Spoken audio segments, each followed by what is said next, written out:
Everybody, Breakthrough Health and Life Coach Glenn Hattem here. I'm here with Malte Krohn, and he is a PhD student and yogi from Hamburg, Germany, dedicated his past decade of his life to studying, researching, teaching, and driving innovation and entrepreneurship.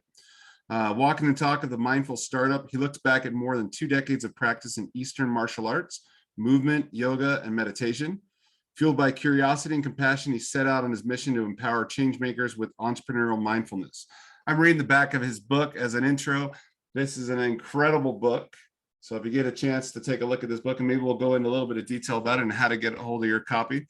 But maybe Malte, you could share with everyone a little bit about what you're up to in the world. Now you're across the planet from me here, but maybe sharing what's piquing your interest these days, because you're someone who is a change maker, a mover, a shaker, who is out at the edge where things are transpiring. And I'm sure they're just in the matter of the last several weeks, new things are on the horizon that you're getting engaged with and lit up about. So maybe share a little bit about what you're up to in the world today. And then what I like to do is I like to time travel and go back in time and talk a little bit about what it was like growing up, and through your eyes, how you saw the world and how you started to bump into different types of opportunities along the way that have led you to where you're at and the work that you're very engaged with today.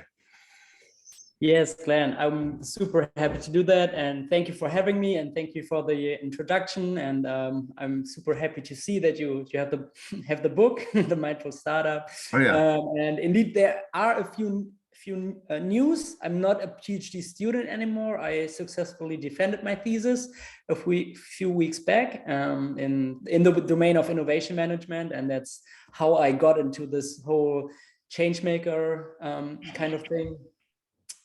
And that's also, the book is basically the start. It was the starting point for me to look a little bit deeper in exploring 2 paths of my life that I thought to be separated, which is the change maker in me, and then the person who really goes inside and tries to find balance and slow down. And yeah, currently I'm really in the process of bringing this into the world, because in researching my book, I found that there are not enough people doing this. So the startup world and the mindfulness world need to grow together a little bit more. So that's really what I'm up to right now. And I guess, as you said, when we dive a little bit more into my history and my story, it might get a little bit more clear why. Yes. Yeah. And I think there's there's a lot. Hopefully folks have a pen and paper handy, because there's a lot of good stuff that's going to come in this conversation around, because I can relate completely with these at one time diverting worlds. And so there's this outer expression and creativity and innovativeness in the entrepreneurial spirit and fire camp. And then there's this actively living part of your essence and your way of navigating your inner world experience. And they can often be very separate. And what I'm excited about is a conversation of the integration of these things coming together and owning their active participation in the different realms. So there's also the outer world and how it's impacting our inner world too. So I think this is going to be a very fruitful conversation for folks that get this. And if you don't get this quite yet, hang in and learn a few new things. So. Well said. Yeah, I do agree. And I must, spoiler alert, I don't have the solution yet, but I'm really excited about exploring a path to to get these 2 worlds and this. So what I call it, I came across in my research the phrase, or the way of putting it, being while striving. And exploring this ability of being while striving is really currently what's on my mind. That's quite a bit of my practice with my clientele and my coaching work. You've been great at doing all these years. Now bring your being to your doing, and that is going to impact things so tremendously in your life, and the people that you come in contact with are blessed to come in contact with. Yeah. Bring your presence. What are you doing this for? If if you're all the time you're with the next step and the next step and the next step, and then the idea that, you know, if you achieve this or that, then you will be happy, then you will be fulfilled, I believe is an illusion. It can help, but if you don't bring the right attitude, the right mindfulness to it, you just keep on going and going and going, and you don't arrive anywhere. Yeah, and you wonder why your you know, things that your energy is being leaked out, your power is being leaked out the back door because you're focused on checking off boxes. Yeah, totally. So let's, before we go back in time here, what's your investigation like? Because I love starting off a conversation. If I don't have the solution yet, yeah, and I'm seeking this and I'm studying this and researching and I'm looking at my own data, what is fascinating to you about this, and that you're discovering and that you're starting to come across? I feel like kind of like you're like one of those Indiana Jones like guys who's going in and he's like found this clue that's now led to this clue, you know, and you're starting to get drawing out the map. Yes, it's really like an emerging process, I must say. So yeah, I get this cue. What I'm a PhD student, so what I also do a lot, I look into the research, and there's so what I'm looking mostly is like, how is mindfulness related to entrepreneurship? That's like the main thing I look at, and there's really not so much out there. But for example, and I have an interview in my book with Professor Yuval Engel from the Amsterdam Business School, and he's one of the few people who looked into the effect of meditation for entrepreneurs, in particular loving kindness meditation, because one big interest in the entrepreneur or startup domain is the fear of failure. So whenever you go into, like, you venture into an unknown future with innovation or entrepreneurship, there is always the risk of failure. So you can't eliminate this, but then the question is, how do you deal with it, like internally? Do you really put your whole being, your emotional world, is it really attached to it, or do you find ways of navigating this? And he found out that loving kindness meditation can be a way. So what I do now, I develop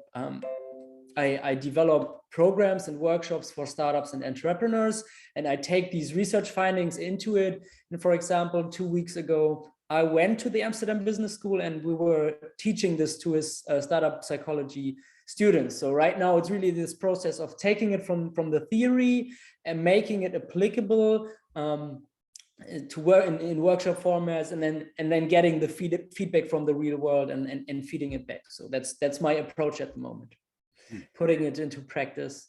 And well, what would be an example of something that you're currently maybe just even bumping into an aspect of failure along your, you got this thesis, you know, you got like, maybe share a little bit about this messy process, because it probably sounds glorified in one's head at one on the onset, you know, and then you get into the nitty gritty and the grind of developing as you're developing, you know, your books, your curriculum.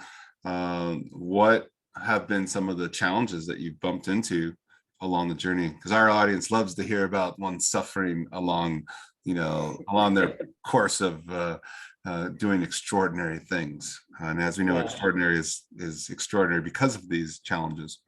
Yeah, so ironically enough, last year I had to finish and submit my PhD thesis while also finishing my book, and like, heads up, got me into a period of chronic stress, which I didn't know how to handle very well, even though I meditated, even though I moved. I now know how anxiety and this fear of failure feels like. And only a few months back, I got out of my like sleep problems, which is, as you might know, a very, very important recovery mechanism. So ironically enough, while researching all this, I got myself into the situation of experiencing it. But then, so that's the other part of the messy process. I try to practice what I preach, right? Yep. I am a yoga teacher, I'm a meditation teacher.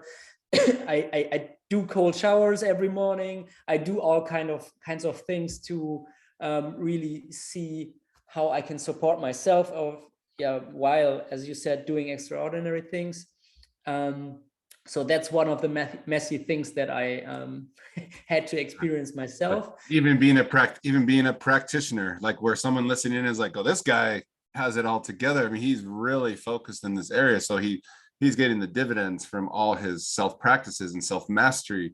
And yet you're like, no, I even get spanked too, you know, and even learn how much more important these things are and how young I am in the game of it with myself. So yeah, definitely. And it all comes down to like setting boundaries, right? And explain, like developing this awareness for how much can you actually do until you lose your being and like your ability to be in the moment. And that's something that I experienced too, that I was so much in my mind, and I was so focused on these goals that my then relationship, not relationship anymore, suffered a lot. So there were different reasons, but one of them I totally take responsibility for, that I was not in touch with my emotional life anymore. And it comes down to boundary work. So probably I had to experience this, because now I know, even though I want to change things in the world, I know that there are many things to improve the way people drive change, educating entrepreneurs, teaching them meditation. So I still want to do this, but there's a limit to how much I can give. And probably I had to experience this by myself. And definitely something I'm going to teach is this boundary work. So don't compare yourself to others. Really look, what can you do in the moment, and then really work from there. Expand this capacity, probably a little bit more sustainably than I did. Now, when you look at like expanding your capacity and relating that to boundaries, can you give more of a tangible, you know, like example? Because I think for a lot of people, you know, boundaries is a very popular word nowadays of, healthy boundaries. Healthy boundaries of one's energy, one's what we're coming in contact with, and who are deciding, and to what extent we're going to engage with the world. And I've had my issues with boundaries, and I've had my issues with just not being present, you know, being on hikes with even partners and being in my head the whole time, you know, missing the trees in the forest because I'm concentrating on that exciting project I'm working on, or task I'm going to get done later, and missing the moment, and thinking that I'm here with you and I'm sharing this experience. I'm hiking with you in nature, but they really can't feel me, because shoot, I can't feel me. I'm disconnected from myself. And I'm giving myself pats on the back that I'm using my time while multitasking. So maybe share a little bit about, you know, like, you know, when it comes about, you know, how we engage with the world and share with one another's, you know, these things about like bringing presence and healthy boundaries. What is it like actually, like, where's a real world application to that? You know, it sounds I'm inspired to do it, but like, what does that like look like in the real world, like in your world, your experience with it? So. Yeah. So one very particular example of something that I just do right now. So what I used to do last year, I got up, I started writing like it all started with blog articles. Was writing a blog for the book before the book was there. So I got up, I wrote this, I researched stuff. So I really dived into it right away. And I did this pretty much for the entire last year, until I figured out that how important my morning actually is to me. And I have a pretty dedicated morning routine now. So I don't do the entire same set of things every morning. Sometimes life happens, and you know, you really got to get back to this person, write this email, or you just travel somewhere. But like, generally speaking, I'll get up, have my cup of coffee, really hand grinding the coffee. I'm getting some sunlight light exposure, so I'm drinking it at the balcony. I read some stuff that inspires me, that brings me forward, that enriches my practice. Right now, I'm reading the book Breath, the Lost Science, the New Science of a Lost Art. I think that's by James Nestor. So I'm diving more into the breathwork world. And this first hour of the day, I also leave my phone aside. So also stuff that I don't do. So this is the morning routine, and something that I wouldn't do anymore. For example, if I feel like I get too busy and I can't do this anymore, that would be something that I wouldn't cross anymore. That's a boundary that I set. I want to have time to get into the day with with stuff that really serves me, that really gets my system going. You know, my body, I do some stretching, I do some yoga, so get my body in the right state, my mind in the right state, and also my heart into the right state. So doing this my way, you know, reflecting probably a little bit on the days that, like the stuff that was going on in the past, maybe in the future. And at the moment where I feel I get too busy to do this, that's the boundary I would set, and it doesn't work, because I'm getting back to being this person that I was last year, and being this person, I can't really deliver the message that I want to deliver, which is be present of your present moment. And if I lose this, that's my boundary.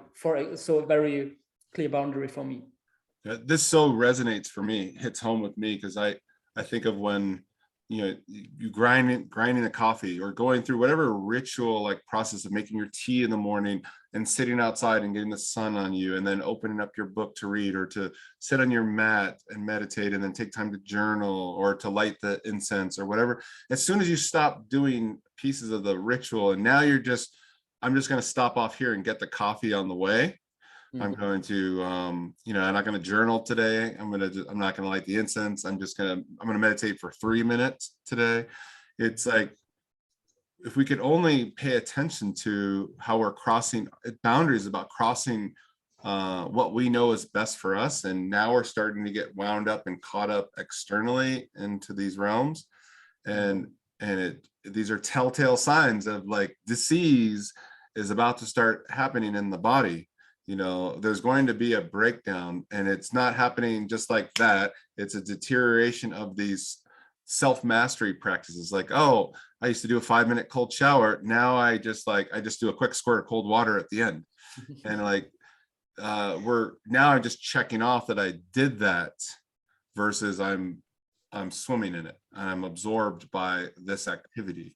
And most people think, like, well, you don't have kids and you don't have all the craziness. How can you need 3 hours to do all that?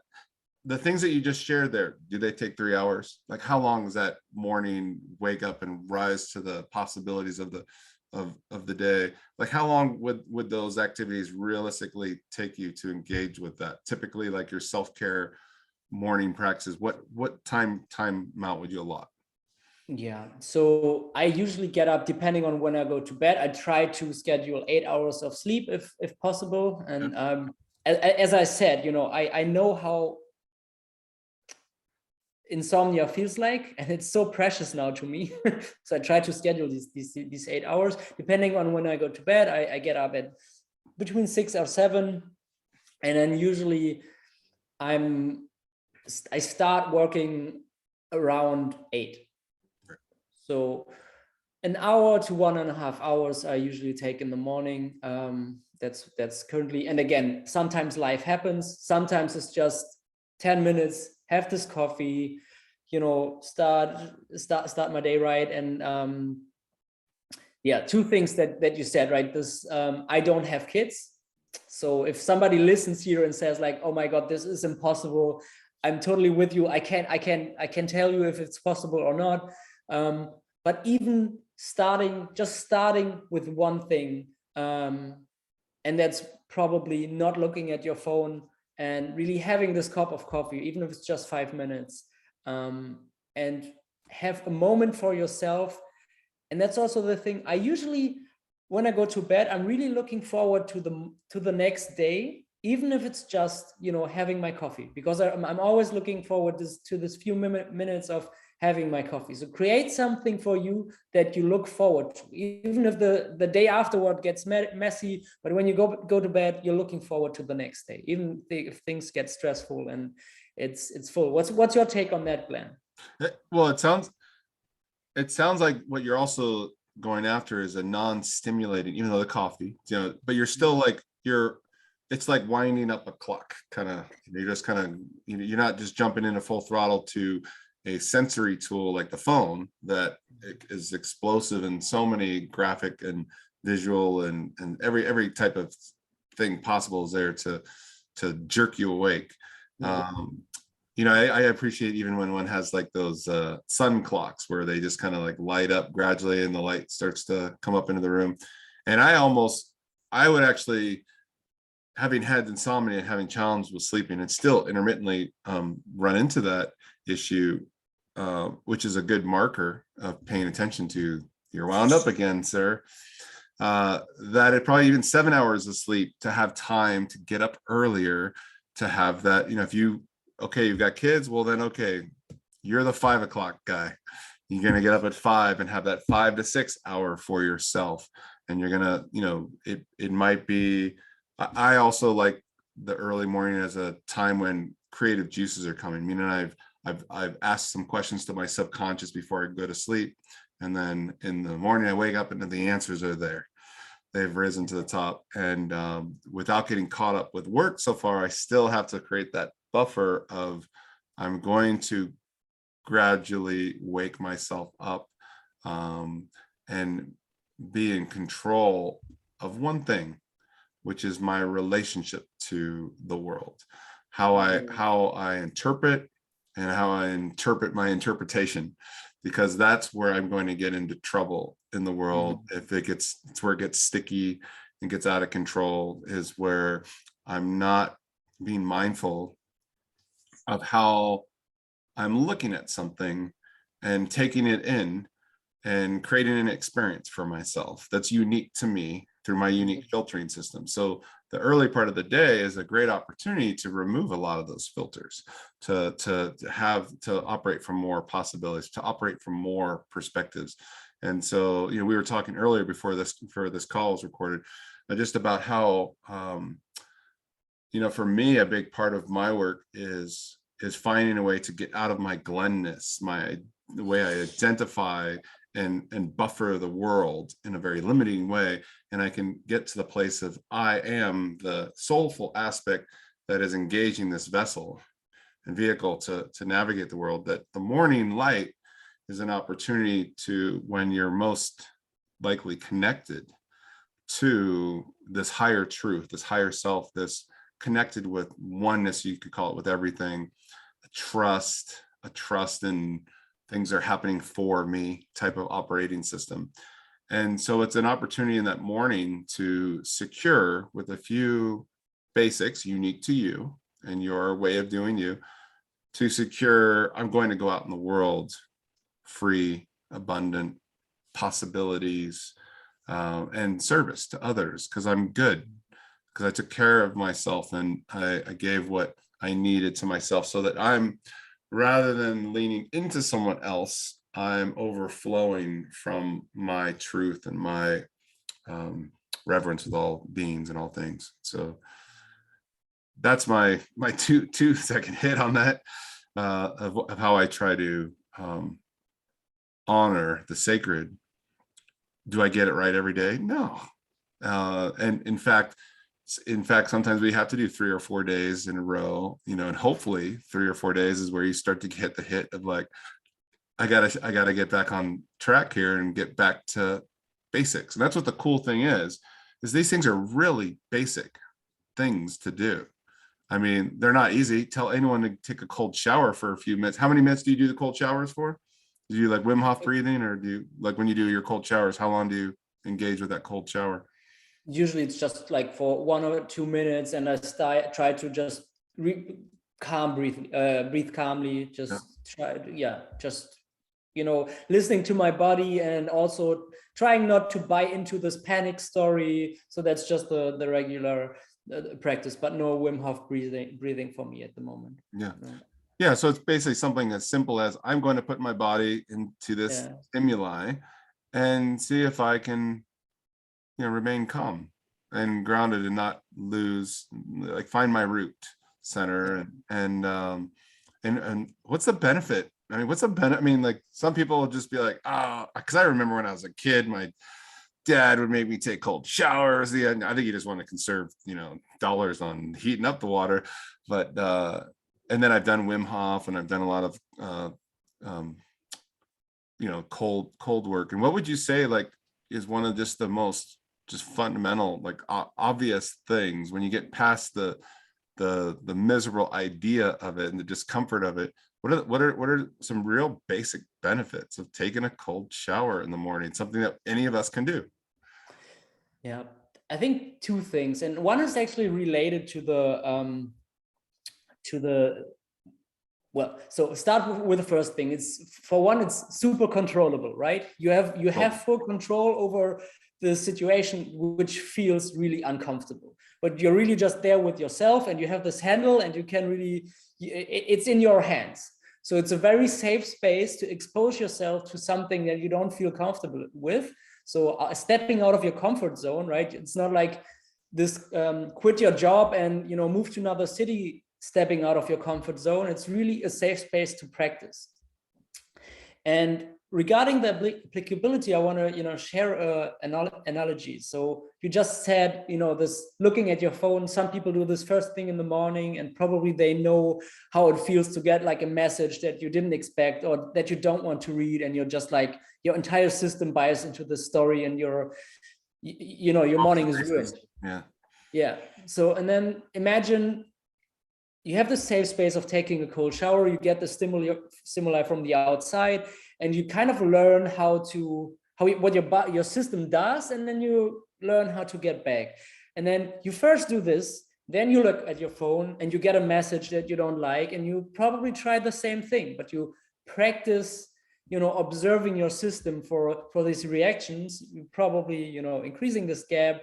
Maybe you do some meditation also. You're observing your system first, and you get better at regulating your response to that, and probably your morning is not ruined anymore by a message that you didn't want to hear. And we all get this is life, right? We don't always get the messages that we would like to get. Yeah. So basically, from now, I guess, talking about your work now in the world, if someone takes a cold shower, they get an opportunity to practice on learning how to get back to a baseline, get back to a good way with something. And then you go out into the business world as an entrepreneur. An entrepreneur is like, there's 52 fires today to put out. And rather than loading up with this arsenal of weaponry to deal with whatever's going throughout your day, it's like, oh, how can I like surrender that aspect of myself that's getting triggered and reacting? How can I take my practices? Because what's the point of doing practices if it's just for the practice? Like, oh, I had my shit together for those 5 minutes this morning. And then how does this translate to maybe beyond the cell phone reaction to a message or a message that we don't want, but how does this translate into the business world? How do we bring mindfulness? In fact, not necessarily bring it, but wake up to that's always there, and that it's like, it's always existing. You just got caught up and your eyes and your ears are on this. How can you be engaging with this world out here and also be tapped in? How can I have one foot in this realm and one foot in this realm at the same time with my attention and my intention? Yeah. So again, I think here we are really in this realm where I'm in this journey myself, right? And I shared, like, it's about being authentic. In that sense, I failed last year, right? So I didn't have my shit together. So now I'm back on track. But anybody out there not have their shit together at times? You're not alone, and I think that's a very important message, and that's also a message that I want to see and hear more in the startup world in general, right? So it's often we glorify this, all this, your own boss, and you can, everybody, after 2 years you'll get rich. And no, probably you don't. Probably you'll fail, and that's okay too. That doesn't define your value as a human being. So this is first like a cultural thing, but going back to how does meditation help with all this? And again, I want to be honest. I'm not the person who tells you meditate for 10 minutes a day for 2 weeks and your life will change. I just indeed, I just read a very well-written book called Altered Traits. What is it called? Altered Traits. Altered Traits. Altered Traits by Dan Goleman and Dan Goleman and Richard Anderson. And Dan Goleman is the guy who also wrote Emotional Intelligence, and Richard Anderson is a cognitive a neuroscientist. Yep. And they kind of reviewed the research on meditation of the last 30-40 years, and they want to paint a little bit more of an honest picture. So because you get a lot of this trivia around the benefits of meditations, and people kind of forget how much practice it takes. So there are things that you can really train. You can train your self-awareness. So meaning that you get aware of how you react to the outside world. Yeah. You can train your attention. So then you realize, okay, there's a stimuli, and I have an emotional response, I have a physical response, and you can train to rather just focus on that instead of focusing on the story that's going on in your mind. It's just making everything worse, and you're stressing about stress. So you can train these things, and you can train your ability to regulate your emotions, but these things take time. So potentially months and years of practice, but it can be done. And that's why one part of the work that I'm doing is I try to get into in universities, accelerator programs, so to the point where people start getting interest, creating their interest or developing their interest in becoming entrepreneurs. So they kind of know it's also can be a very challenging and stressful thing, and you better start practicing this mindfulness muscle right from the beginning, so you are ready when things hit. So I believe there are many things that can be practiced, but it takes time. And it's not just a cool thing to do. It's actually critical.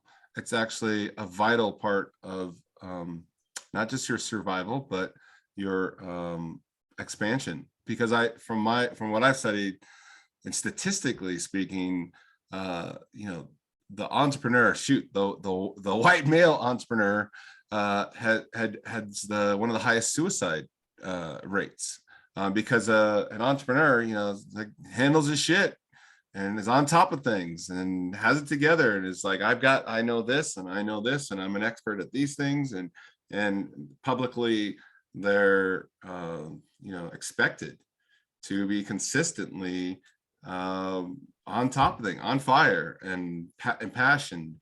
And as we know, that there are moments of that, but that is not, you have to be able to be with all the other shades of the rainbow. There are lots of gray areas. And so maybe sharing a little bit about that, because I think it's the work that you're doing is also because it's crucial. We've been sold a rotten bag. It's the way, because nowadays everybody wants to be an entrepreneur now, and it's being promoted. It's the smart way to go. And let me tell you this, it is a beautiful path. It's an extraordinarily challenging path that will take you to the brink. And maybe speak a little bit to that, because if the psyche is being stimulated on a regular basis with lots of unknowns and lots of hope and drive and ambition and a demand for charisma, a demand for innovation, there's all these external forces that are coming forth. Kind of going back earlier in the conversation, like navigating.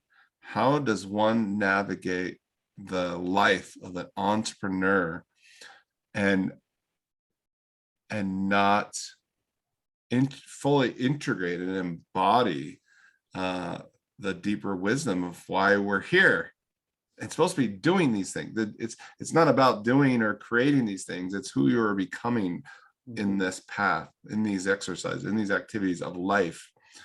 And if you don't continue to have your practices, you will lose this grasp of the real reality. You'll get caught up in this illusion, and you'll be taken to places where you're not in line with nature's laws, so to speak. Maybe speak a little bit to my little rant there. So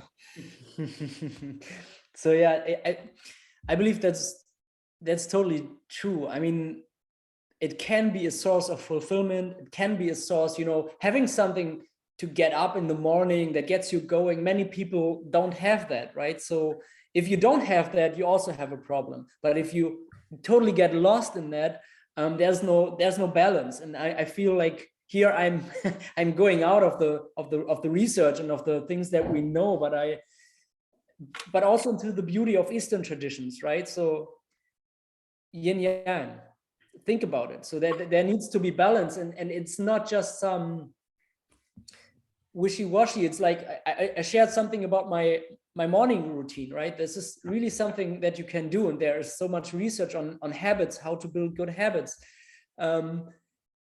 And it comes down for me to self-responsibility.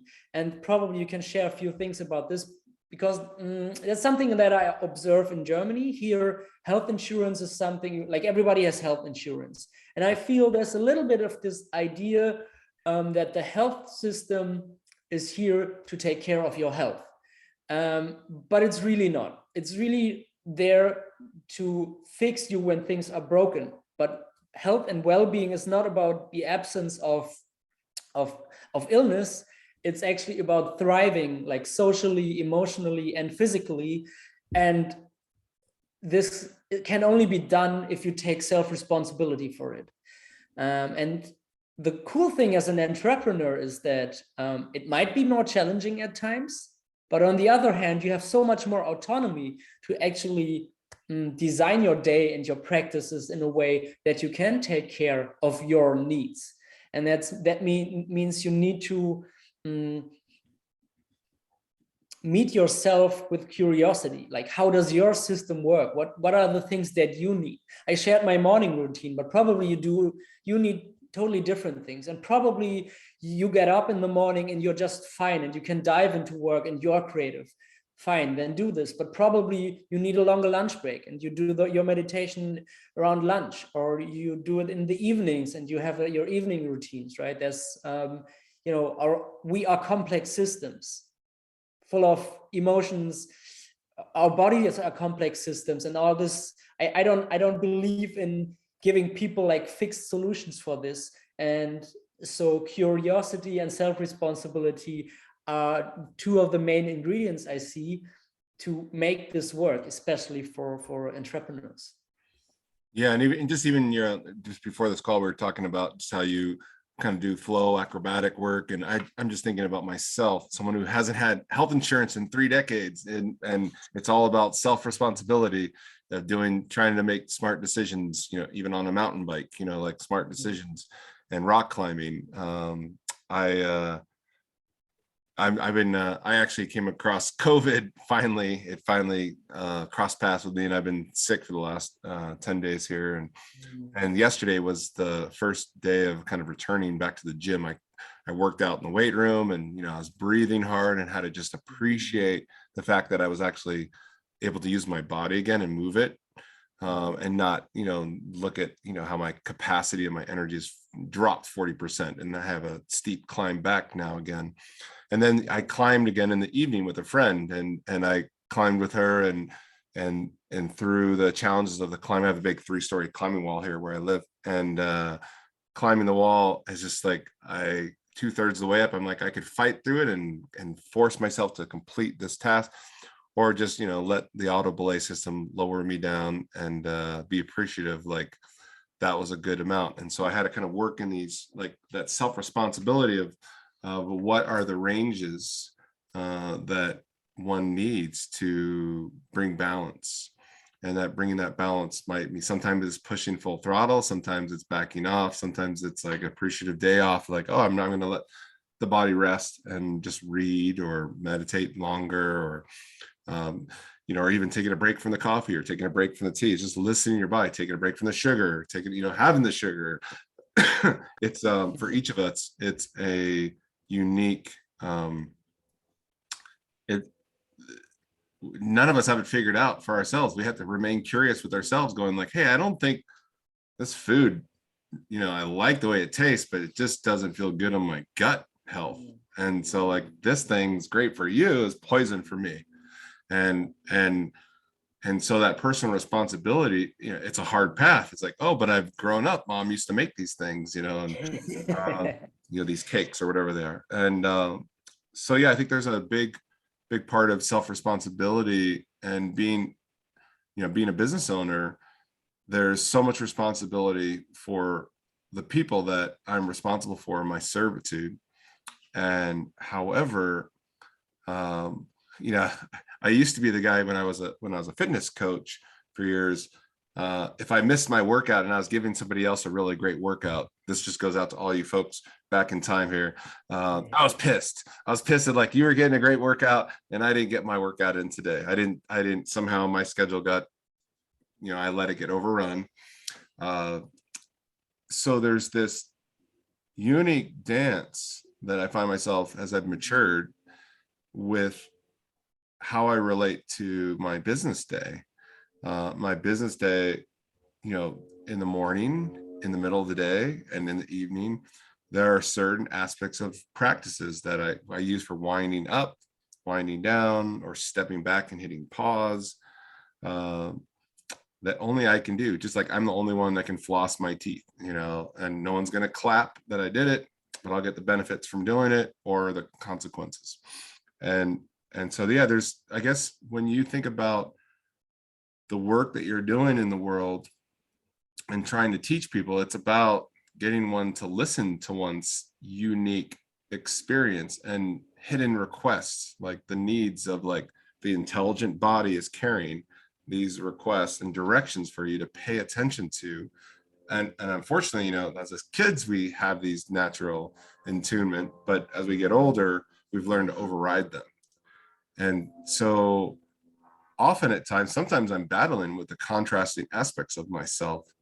The part of me that's like, I want to do the right thing. And then I deserve, for everything I've done this week, I deserve some reward. I deserve to reward myself. A lot of people in our society, drink and smoke. So like, I deserve to poison myself from all the other sacrifices and hard stuff I've done. And to me, that's crazy. But here we are as a society, we do these things. And so that lends me to believe, okay, there's a lot of conditioning in our society for other, there's other prerogatives other than our own that are driving things, that aren't necessarily for our benefit. And so that's why as an entrepreneur, us entrepreneurs tend to go, box, what's outside the box? I don't want to do what the box has been sold to me. I question the box. Is it for me?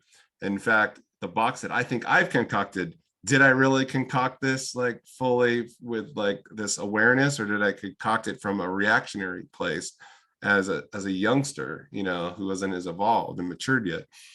So that whole curiosity with oneself is questioning, okay, what did I sell myself on? And like, why am I still selling myself on this? And it's time to test everything. I got to put everything to the test versus anything that's in automation. It's like, okay, I get why I simplified or labeled things and moved in a direction of this way to make my life work better. But is this thing serving me now? And has it been serving me well lately? And maybe sharing a little bit about that, like that your experience with that, with the world. And like, you've got this incredible book here that, it's like, okay, I get a whole bunch of people to buy a book. I get a whole bunch of people to read, maybe a certain percentage of those folks read the book.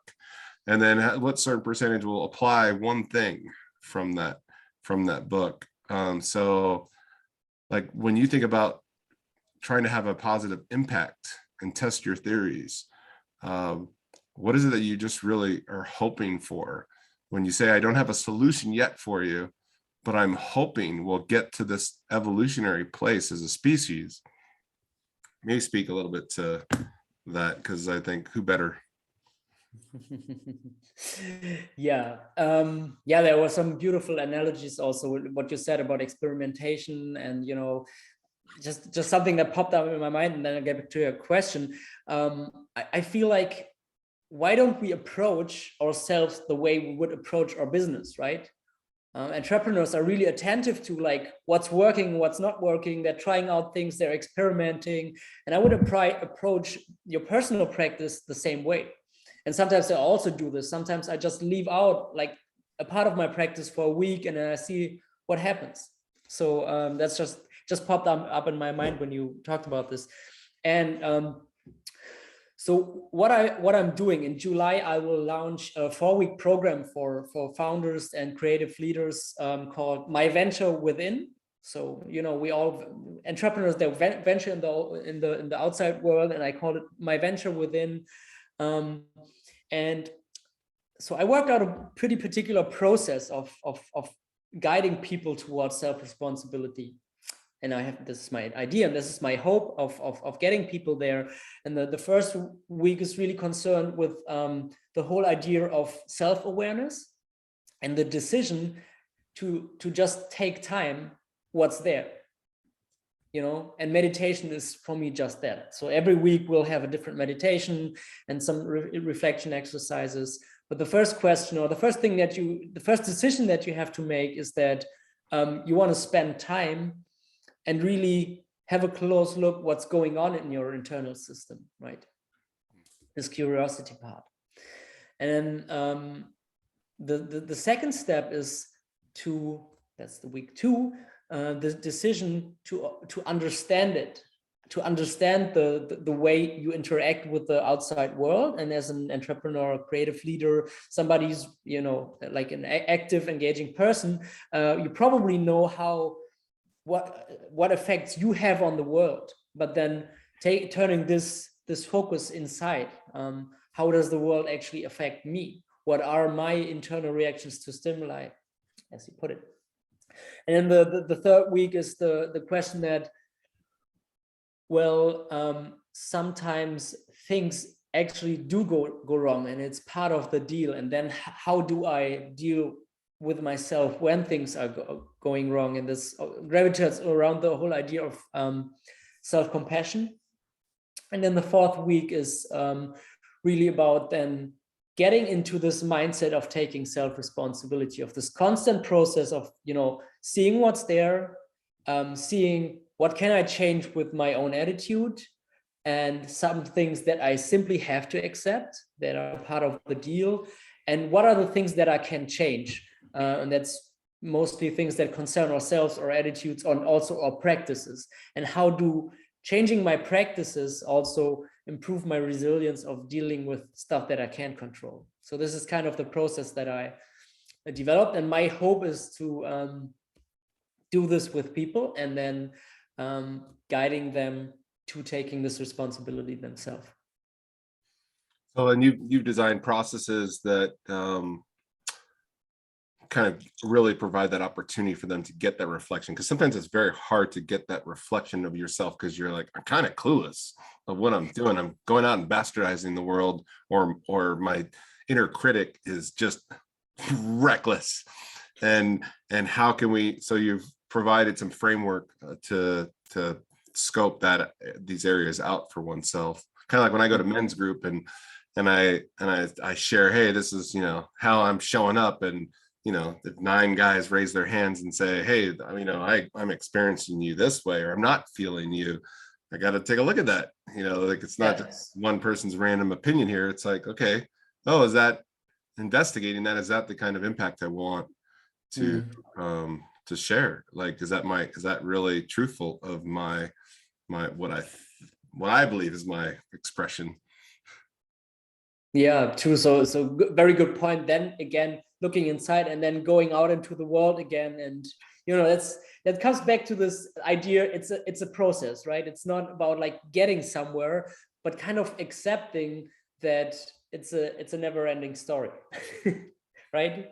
Yep. And you change, I change, the practice might change, my boundaries might change, and kind of accepting this constant change, right? Well, Malte, were you someone like growing up that was not in touch with these things, or were you aware of these things in some way? They're like, I feel I'm getting ahead of these experiences, and I'm trying to find a way to articulate this experience that I'm having with life, and it's this stuff's not being covered, like in the normal conversation. And I wonder what you were, and not necessarily maybe as a kid, but maybe as a young adult, just how you struggled with these things, or just got such a raw rub, with life, that this, you're like, I need to build some muscles here, like this, like share a little bit about maybe what you were like, I guess, embarking on this path early on. You've obviously done a lot of homework, but prior to that, like what was, do you recall like what you were grappling with, earlier in life? And Yeah, so what I can share is that I was bullied in school, which bullied. obviously was not a nice experience. And what I got pretty early on, I guess, is this idea like there has to be a better way of us interacting with one another. So this was a thought that I had pretty early on. And then when I was 11 years, I got into martial arts, which gave me a personal tool to kind of be more resilient, not a tool to resolve this, right? On the social level, but more like being more resilient on in dealing with it. But I guess this experience, and of course I don't want to, if I had the choice, I would say I don't want to experience it, but kind of gives me a drive and this constant idea that there have to be better ways of us interacting, engaging with each other. And I personally believe a very important very important aspect is spending time with yourself and understanding this more fully, what these things do with you, right? Emotionally. Yeah. How does it feel for you if somebody, deals with you this way, and then getting aware of the fact that if you behave the same way to somebody else, you do the same things to somebody else. So this was an experience which might have been pivotal, and kind of gets me going in the idea of making this world a better place. As cheesy as it sounds, but I think there's just so much that can be done in us, finding better ways of interacting with one another. Right. So where you had gravitated towards a martial art as a way to become more resilient with the world and more productive, and not, I don't know, life's not going to fuck with me anymore, and so you build those tools. But then really what your heart is wanting is a deepening and conversation and relationship with life. And that is a different skill set. That is a different training. That is a different mindset going into that. So yeah. So rather a world where people don't need to do martial arts to get more resilient, but just because they love it. Just because you love it. I'm doing this thing freely out of choice, not out of fear and condemning some experience I don't want to have. Yeah. That's the idea. And I feel like on the ones, as you said, as you put it, right, entrepreneurship, innovation it's a skill set, it's a tool set that helps people in really changing things. There's also so much going on around. I was here in the Impact Hub in Hamburg, so there are places now where people are really supported in building impact on social startups, and there's a lot of amazing work. So it's a tool set to do this, and but still people need to take their whole selves on the journey. So you can go out and change something about the world and totally lose yourself while doing it. Again, probably not the best way to go about it. Well, there's a good aspect of that as far as losing oneself, so and getting that out of the way. So there's something probably very freeing of that. How would people get a hold of you these days? What would be best way to look up online and learn about what you're up to in the world, get a hold of the Mindful Startup book, yeah, just some of the different projects and things you're engaging with, and even the upcoming workshops and trainings you're doing. Love to make that accessible to our audience. Yeah, sure. So one thing would be ordering the book. It's also available in the US, as you already have it. So international distribution. We have an Instagram channel, which is called mindfulstartup.school. And that's also my website, mindfulstartup.school. So the Instagram channel, there's I do this with my sister. She's amazing too. So we provide some content around all this idea of starting up mindfully. This coming week, we have a lot of stuff around diversity and including different perspectives already in your startup, and coming up with solutions that really serve all kinds of people in society and address challenges that really need to be addressed. And I'm also pretty active on LinkedIn. So Malte Krohn, you can also connect with me there or follow me there. I share stuff there. So these are some ways. And again, in July, we'll start with my venture within program, which is 4 sessions, 4 evening sessions, evening in Germany. So that might be like more kind of mornings on your side of the ocean. So yeah, but you also find this on mindfulstartup.school. Okay. Well, thank you so much for spending time with us today. Really appreciate having you here. I know we'll have to invite you for another conversation because there's just a lot here, and I know I didn't get to dive too much into your book, but there's quite a bit of good stuff there as well that could be many conversations. But I just want to thank you and thank our audience for listening in, and hopefully everyone took some notes, and I got several pages of notes here, some good stuff here that I'm going to integrate on my path as my part of my practices again, and some aspects that I've gotten out of integrity that I need to reinforce again. So thank you, and yeah, just appreciate having you here, brother. So yeah, thank you so much, Glenn. And I must say, a good point in the conversation for me is also when I have to say, I don't know, I start thinking. So I shared a lot about myself, but still just about by talking about this and getting your perspective, I also learned a lot myself. And I have some upcoming challenges in life. And I guess I got inspired by you in the conversation. great. Success. Okay, so thank you, brother, and just want to say thank you again to everybody, and tune in for the next episode, and we'll see you soon.